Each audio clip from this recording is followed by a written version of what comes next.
And I was absolutely shocked by my response, which was, yes, I'm going. Wait a minute. What did I just say? I haven't made any plans to go, but apparently subconsciously, I must have been thinking about it and planning to go, and that question triggered my response. And so just a couple months later, in December of 2003, my friend Diane, two other women of St. Louis, and I were in the Israeli-occupied West Bank, all of us for the very first time. Another very good friend of ours had already been in the West Bank since October of 2003, and he used to meet us at the airport. And when we arrived there, we looked for him everywhere, couldn't find him. This was the airport in Tel Aviv, in Israel. And so we called him on a cell phone. He said, Mark, we're at the airport, we looked for you, we couldn't find you. So we're going on to the place where you arranged for us to spend the first night, and we'll talk to you later. And we left that message on his cell phone. A few minutes later, our phone rang. Oh, it must be Mark. But no, it wasn't Mark. The voice at the other end identified himself by name and rank. He was I'm not sure anymore, a captain or a major in the Israeli army. And he said, we have detained Mark, we're interrogating him. Where are you? Where are you going? And can we help you? Well, we hung out immediately. Because if we were going to tell him where we are or where we're going, they're going to come get us and interrogate us also. And that's not why we came here. We did not come here to be detained by the Israelis. And we called the American embassy and told them what we heard about Mark, and could they help? And they said, well, we won't know anything about Mark until after the Israelis release him, because the Israelis don't give us that kind of information. So we said, thank you, but we don't need to once Mark has been released. Mark and his Palestinian taxi driver and another Palestinian friend of his were detained at a checkpoint on their way to the airport. And they were detained for 13 hours. They were blindfolded, handcuffed.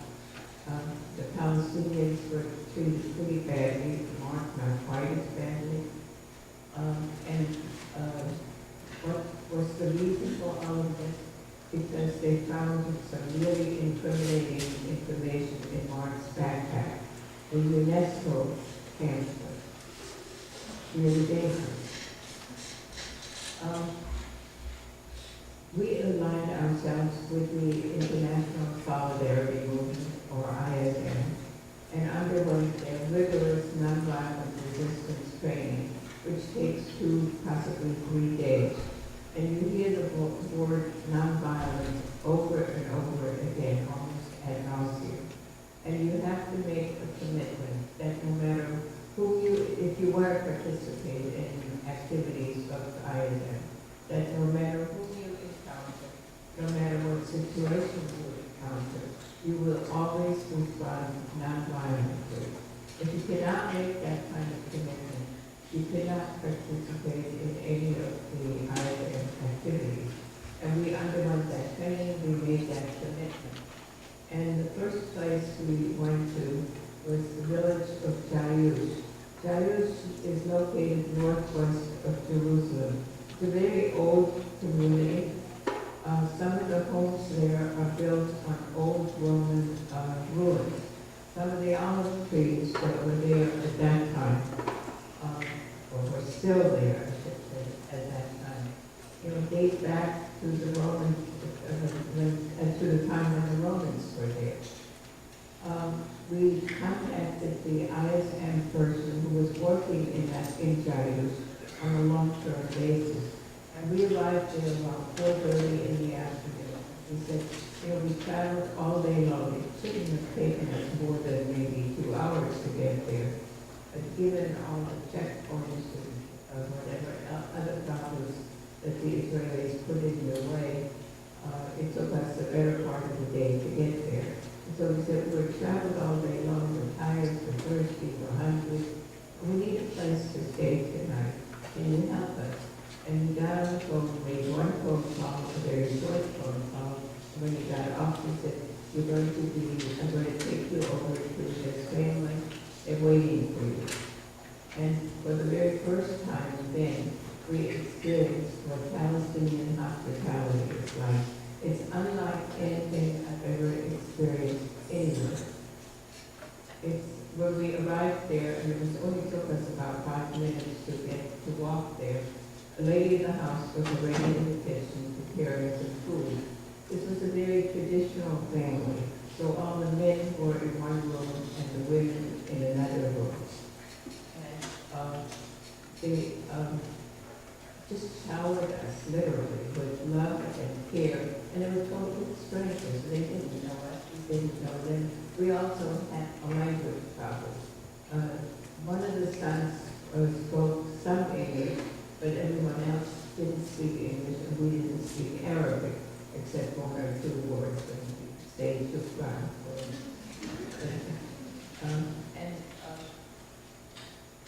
They literally went out of their way to make us feel like family. And this was the first time that we experienced Palestinian hospitality. But we stayed with many other families. Each time, the hospitality was just indescribably beautiful.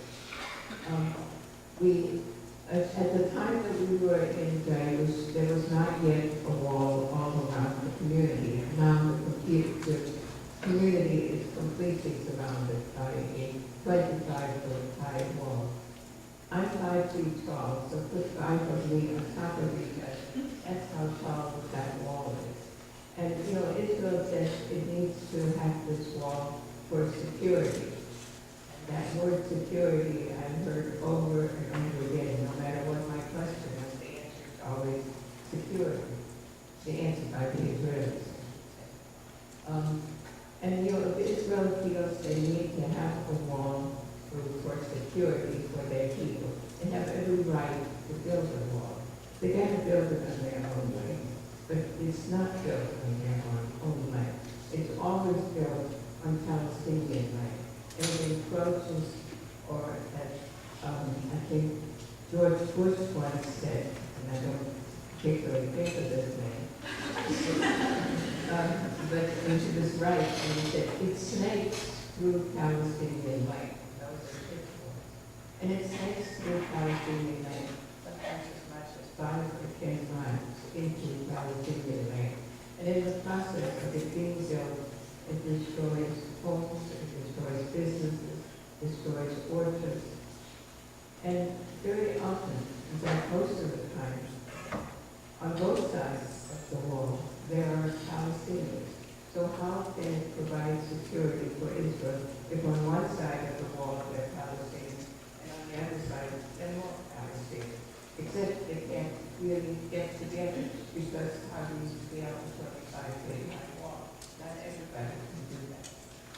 And in order to get from one side to the other, it sometimes means going way out of your way, miles out of your way, makes it difficult to be in touch with your family that lives on the other side of the family, makes it impossible maybe to go to your job, makes it very difficult to go to a hospital, makes it difficult for the children to walk to school. They have to, where before they could just cross the street or maybe walk 5 minutes and they were in school. Now they have to go a long way around.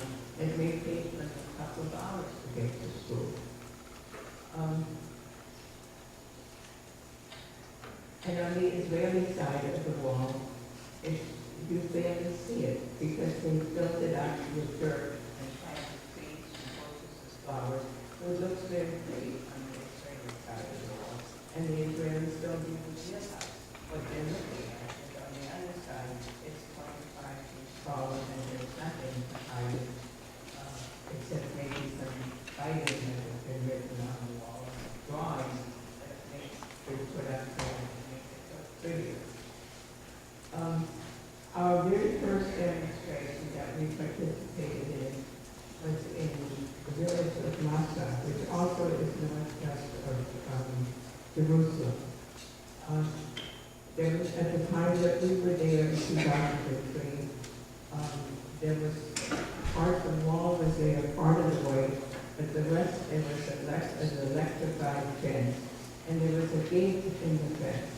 And that gate in the fence had not been opened for 2 weeks.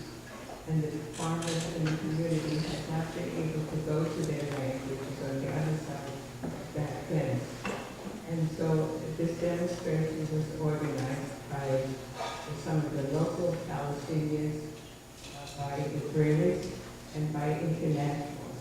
And it was decided that we will try to march from the community center in the village to the gate, and we will try to open the gate. And if we succeed in opening the gate, we will not go through it.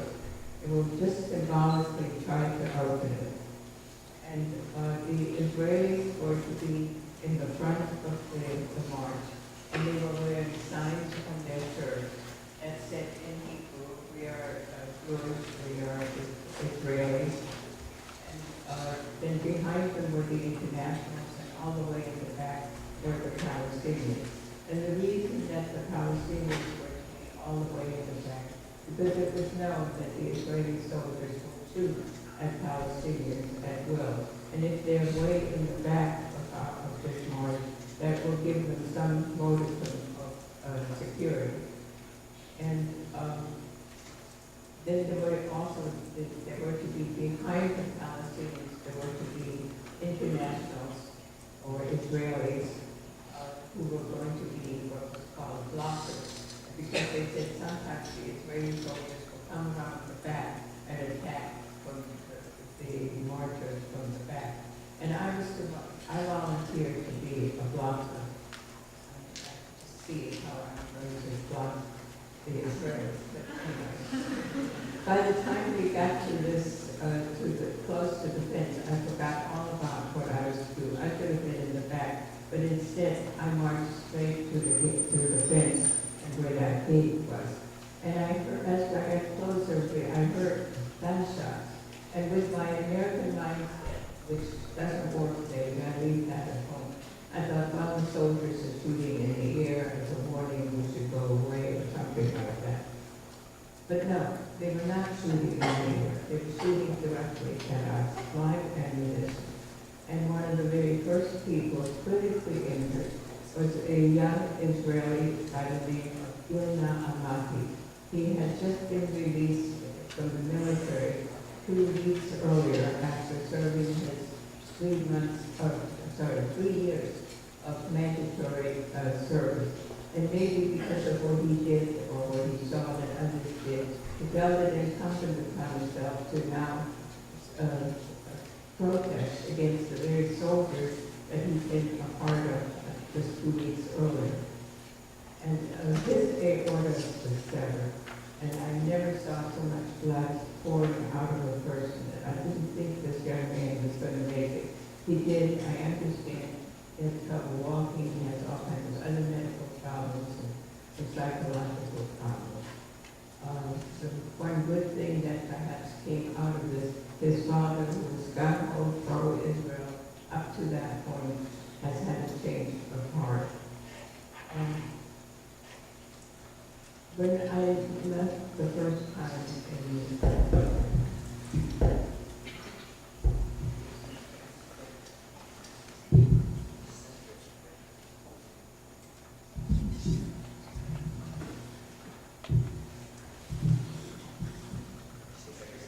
have you been able to hear me in the back? I'll try to talk a little louder, although my voice doesn't project very much. Is that better? There were, as I mentioned earlier, 4 of us had come together. 2 decided to stay a little bit longer, but one other person and I decided to leave in January of 2004, when we both arrived at the airport in Israel, at the Ben Gurion airport. We were immediately separated. My friend